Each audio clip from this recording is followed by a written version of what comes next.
दोस्तों, मैंने अंडा देके आलू का चॉप बनाया। इसका रेसिपी आपको पूरा मिलेगा चैनल पर, जाइए देखिए।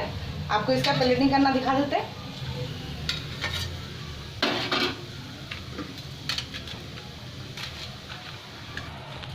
देखिए हम डाल दिए अंडा का और आलू देकर सॉस। ये सॉस है, ये आपको तोड़ के भी दिखा देते। देखिए कितना क्रिस्पी बना, ये अंडा है अंदर। पूरा वीडियो मिलेगा तो जाइए देखिए, और अच्छा लगे तो सब्सक्राइब करिए। बाय दोस्तों।